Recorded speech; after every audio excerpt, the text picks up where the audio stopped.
జాగ్రత్త. దేవునికి వాక్యం నేను హెచ్చరిక చేస్తుంది.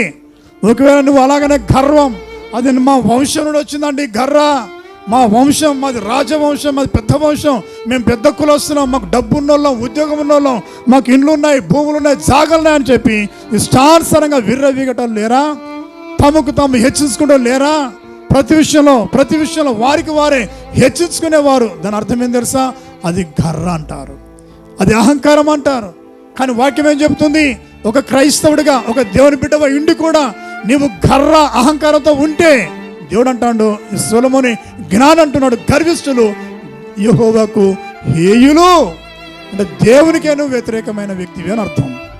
నీలో గర్ర ఉంటే దేవుని వ్యతిరేకిస్తున్నావు, దేవునికి వ్యతిరేకంగా ఉన్నావు, దేవుని అవమానపరిచే వ్యక్తిగా ఉంటావు.